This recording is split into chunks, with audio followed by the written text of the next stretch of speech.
el profe debe estar preguntándose por qué el ser y no la nada. Miam, miam, miam, miam, miam, miam, miam, miam, miam, miam, miam. Saludos, estimadas y estimados visitantes. Mi nombre es Toño y a veces soy profesor, músico rockero y en esta oportunidad una persona que documenta sus viajes. Los invito a acompañarme en esta experiencia de viaje por mi canal de YouTube ¿Qué ver y hacer?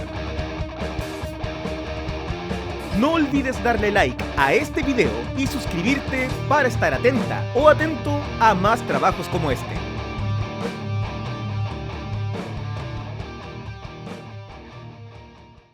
Saludos. En esta oportunidad, como docente, les presento una aproximación al pensamiento filosófico del alemán Martin Heidegger. Pensamiento marcado por un fuerte retorno a la pregunta por el ser. Preocupación central de una de sus obras más importantes y piedra fundamental del pensamiento filosófico del siglo XX.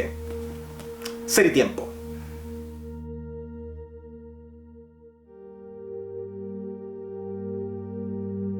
La filosofía heideggeriana, que se preocupa por el ser en su totalidad, comienza su estudio, su investigación, desde el ser humano, puesto que la considera como el único ente que tiene la capacidad de preguntar tal tipo de cosas, es decir, de preguntarse por el ser. Ahora, de todo lo que nos acaba de decir, con el fin de dejar todo en claro, obviamente, me asalta una pequeña duda. ¿Qué es el ente? Yo lo sé, el ente es todo lo que es decir, es todo lo que tenga existencia real, incluso imaginaria. De manera más fácil, es todo lo que hay, cualquier cosa, con la particularidad de ser la manifestación del ser. Así dejamos de manifiesto que el ser no es un ente, pero sí necesitamos de entes para poderlo conocer. Pues bien, teniendo ya resuelta la interrogante de ¿qué es el ente? Y dejando claro que el ser humano es el único ente que se pregunta por el ser, vamos a sostener que su análisis será considerado como una analítica existencial, entendiendo esta como la determinación de la naturaleza de aquel modo particular de ser que es propio del ser humano, el cual es denominado Dasein, traducido casi literalmente como ser ahí, una existencia abierta a las posibilidades, concepto que abordaremos con más detalle más adelante. De esa manera podemos sostener que la comprensión del ser es una posibilidad de la existencia. Entendría esta posibilidad no como una contingencia empírica, sino como algo que constituye su ser propio. Es por esta razón que Martin Heidegger ve la necesidad de tomar el método fenomenológico como herramienta certera para su analítica existencial, a saber que la fenomenología apunta en todo momento directamente a las cosas, es decir, al fenómeno, dejando de manifiesto que la fenomenología consiste en hacer que el ser de la existencia se revele, se muestre al análisis de sus estructuras fundamentales sin alteración alguna, tal como por sí se manifiesta, y no como una cierta subjetividad o interioridad ya intencionada.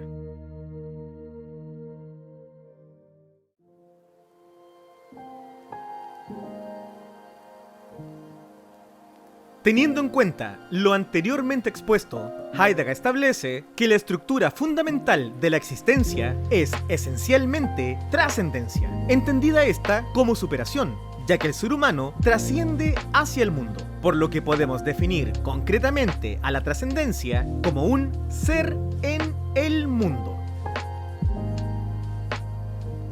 En términos más sencillos, trascender hacia el mundo significa ser del mundo mismo el proyecto de las posibles actitudes y acciones del ser humano, por lo que el mundo estaría constituido por nuestras formas de ser en él, es decir, nuestros modos de ser cotidianos que muestran nuestro habitar en él. En concreto, Heidegger nos muestra que el ser humano y mundo no se desentienden el uno del otro, evidenciando una extraña unidad, un vínculo inalienable entre ellos. Pues bien, Heidegger sostiene que el mundo al cual el ser humano está atado por su misma estructura trascendente de su existencia es un mundo de cosas, donde el ser de las cosas es el mismo ser en sí de las cosas del mundo, consistiendo esto en servir de instrumentos para nosotros. Con ello, para las cosas, ser significa ser utilizadas por el ser humano, siendo el fin último esa utilidad, la satisfacción. En concreto, Heidegger deja claro que el mundo está lleno de cosas, y es el Dasein el que establece las relaciones posibles entre ellas. Es el ser humano quien establece las relaciones llenas de significado entre cada una de ellas. Por ejemplo, este libro es un ente. Y este marcador de páginas personalizado también es un ente. Y son entes porque adquieren sentido, porque adquieren significado para nuestra existencia. Entonces, ser humano y mundo se constituyen por el hecho indeleble de que el uno siempre está dirigido o en referencia al otro. En palabras sencillas, no se puede separar al humano del mundo. Ya que este mundo es la construcción de nuestra propia realidad, nuestro conjunto de significados frente a las experiencias. Ahora, tenemos que dejar en claro, además de otorgar significado, que hay un modo especial de relacionarnos con las cosas, y eso es el afecto. Puesto a que no solo conocemos las cosas, sino que también nos afectan. Es decir, nos relacionamos con las cosas. Bonito planeta, Antonio. Nos motiva a filosofar sobre... Claro, por ejemplo, para algunas personas, esto es un planeta parte del sistema solar. Para otros, es la máxima creación de Dios. Para otras personas, es el lugar en el cual habitamos, nuestro hogar. Y para otros, es el centro del universo. No, ahí sí que están equivocados. Eso quedó demostrado hace muchos siglos, que la Tierra no es el centro del universo. Ya, ¿no es cierto?, lo planteó Copérnico y posteriormente Galileo. Por lo tanto, eso no puede ser. Entonces, respóndeme, Sergio, ¿por qué decimos que el sol sale a las 6:30 de la mañana o que se oculta a las 20 horas? Porque ahí estamos diciendo implícitamente que la Tierra es estática y el sol gira en torno a nosotros. Pero ahí tiene una explicación científica. Todos los movimientos son relativos. Depende del sistema de referencia que nosotros utilicemos para describirlo. Pero tiene cierta razón. Creo que voy a tener que filosofar un poco más y tener conversaciones respecto al tema. Ya cumplí mi misión aquí. ¿De qué misión está hablando? Usted no hizo nada. No.